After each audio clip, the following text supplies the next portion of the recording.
అది ఇంకేం పనికొచ్చేది కదా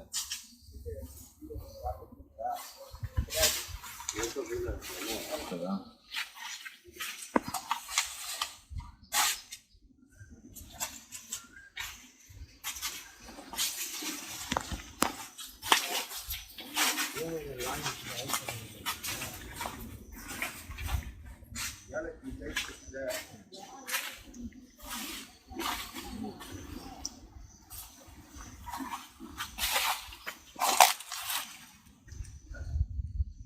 Yeah.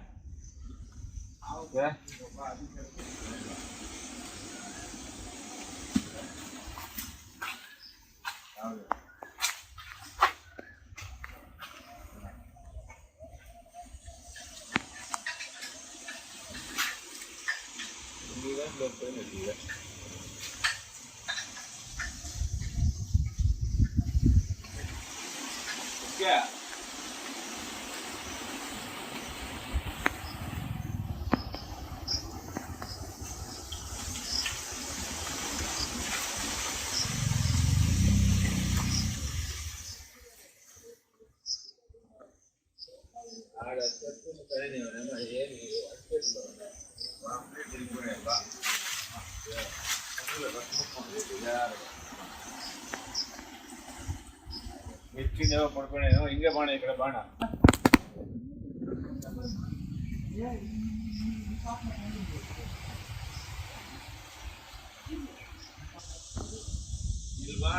ಇಲ್ಲಿ ನೋಡೋಣ ಎಲ್ಲ ಮುರಿದಲ್ಲ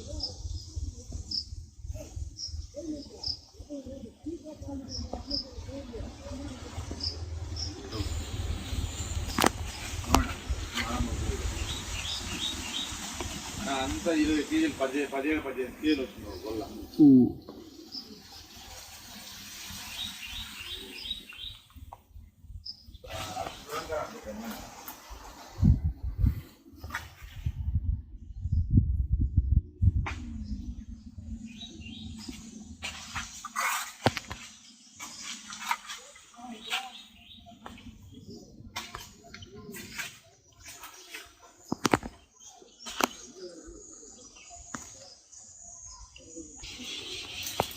తహసీల్దార్ ఫోన్ చేస్తే ఫోన్ ఎత్తేదంటే ఎట్లా బాగా చేయనమ్మా కృషి ఇలా ఇంకేమేం దండాధికారి అమ్మా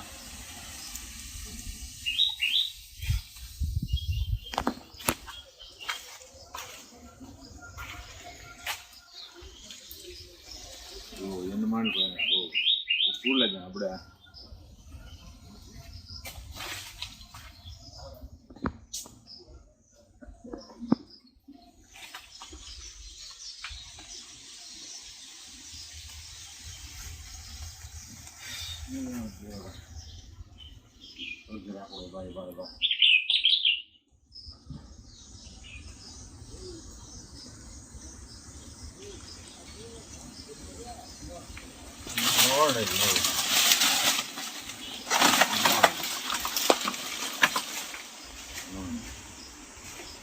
ಎಷ್ಟು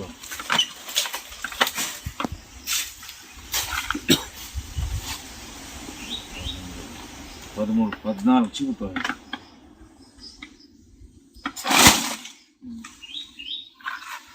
ನೋಡಿಲ್ಲ ಈಗ ಬಾಕಿದೆ ನೋಡೋಣ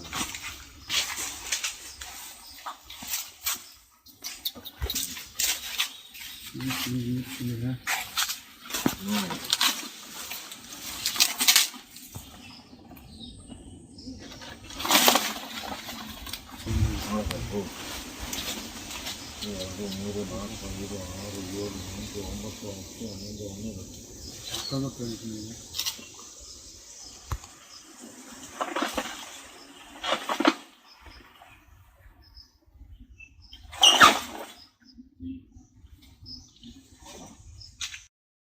ನಮ್ದು ಕೀಳಗಣಿ ಗ್ರಾಮ ಸೊನ್ನವಾಡಿ ಪಂಚಾಯತಿ ಆವಣಿ ಹೋಬಳಿ ಮುಳಬಾಗಿಲು ತಾಲೂಕು.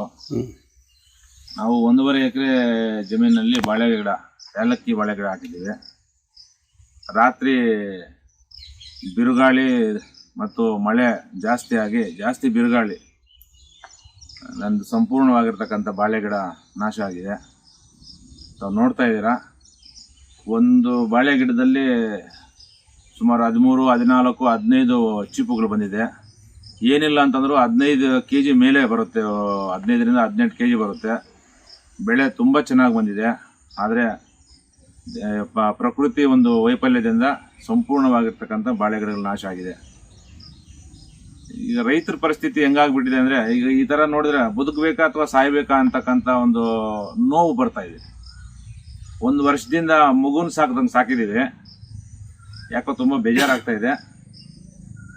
ಸರ್ಕಾರ ಈ ರೀತಿಯಾಗಿರ್ತಕ್ಕಂಥ ರೈತರು ಒಂದು ಪರಿಸ್ಥಿತಿಯನ್ನು ಅವ್ರ ಕಡೆ ಗಮನ ಕೊಟ್ಟು ರೈತರು ಮುಂದೆ ಬದುಕೋದಕ್ಕೆ ಅವ್ರಿಗೆ ಒಂದು ಅವಕಾಶವನ್ನು ಮಾಡಿಕೊಡ್ಬೇಕು. ಇಲ್ಲಿ ತಹಸೀಲ್ದಾರ್ ಆಗ್ಬೋದು ಅಥವಾ ಆಲ್ರೆಡಿ ಸೆಕ್ರೆಟ್ರಿಗೆ ಗಮನಕ್ಕೆ ತಂದಿದ್ದೀವಿ, DC ಆಫೀಸ್ ಗಮನಕ್ಕೂ ತಂದಿದ್ದೀವಿ. ತಹಸೀಲ್ದಾರ್ ಮೇಡಮ್ ಅವರು ಫೋನ್ ಎತ್ತಲಿಲ್ಲ. ಇಲ್ಲಿ ಬಂದು ದಯವಿಟ್ಟು ಎಲ್ಲ ಸರ್ಕಾರಿ ಅಧಿಕಾರಿಗಳು ಬಂದು ಸ್ಥಳ ಪರಿಶೀಲನೆ ಮಾಡಿ ನಮ್ಗಾಗಿರ್ತಕ್ಕಂಥ ನಷ್ಟವನ್ನು ತುಂಬಿಕೊಡ್ಬೇಕು ಅಂತ ನಾವು ಸರ್ಕಾರಿ ಅಧಿಕಾರಿಗಳು ಮತ್ತು ಸರ್ಕಾರದಲ್ಲಿ ಮನವಿ ಮಾಡ್ತಾ ಇದ್ದೀವಿ ಸರ್. ಈ ರೀತಿ ಪರಿಸ್ಥಿತಿ ಬೇರೆ ಯಾವುದೇ ರೈತರಿಗೆ ಬರಬಾರ್ದು. ಒಂದು 200 ಗಿಡ 200-250 ಗಿಡ ಮೇಲೆ ಹೋಗ್ಬಿಟ್ಟಿದೆ ಸರ್. ನೀವು ನೋಡ್ತಾ ಇದ್ರಲ್ಲ, ಎಲ್ಲ ದೊಡ್ಡ ಏನು ಗೊಣೆ ಬಂದಿರತಕ್ಕಂಥದ್ದೇ ಮುರಿದೋಗಿರ್ತಕ್ಕಂಥದ್ದು. ಸೊ ತಾವು ಮೀಡಿಯಾದವರು ದಯವಿಟ್ಟು ಇದನ್ನ ಸರ್ಕಾರದ ಗಮನಕ್ಕೆ ತನ್ನಿ ಸರ್. ನಮ್ಮ ತಾಲೂಕು ಆಡಳಿತ, ಜಿಲ್ಲಾಡಳಿತದ ಗಮನಕ್ಕೆ ತಂದು ಒಂದು ತತ್ಕ್ಷಣ ಪರಿಹಾರ ಕೊಡ್ತಕ್ಕಂಥ ಒಂದು ವ್ಯವಸ್ಥೆ ತಮ್ಮ ಮುಖಾಂತರ ಆಗಬೇಕು ಅಂತ ತಮ್ಮಲ್ಲಿ ಕೇಳ್ಕೊಳ್ತೀನಿ ಸರ್. ಈ ಒಂದು ನನ್ನ ಪ್ರಕಾರ ಒಂದು 3.5 ಲಕ್ಷ ಮೇಲೆ ಆಗಿರುತ್ತೆ ಸರ್. 3.5 ಲಕ್ಷ ಮೇಲೆ ಆಗಿರುತ್ತೆ ಸರ್. ಸರ್ ಮಗುನ್ ಸಾಕಿದಂಗೆ ಸಾಕಿರೋದು ಸರ್. ದಯವಿಟ್ಟು ತಾಲೂಕು ತಹಸೀಲ್ದಾರ್ ಅವರು ಇಲ್ಲಿ ಬಂದು ಇದನ್ನು ಪರಿಶೀಲನೆ ಮಾಡಬೇಕು ಅಂತ ನಾನು ಅವರಲ್ಲಿ ಹಂಬಲ್ ರಿಕ್ವೆಸ್ಟ್ ಮಾಡ್ಕೊಳ್ತಾ ಇದ್ದೀನಿ.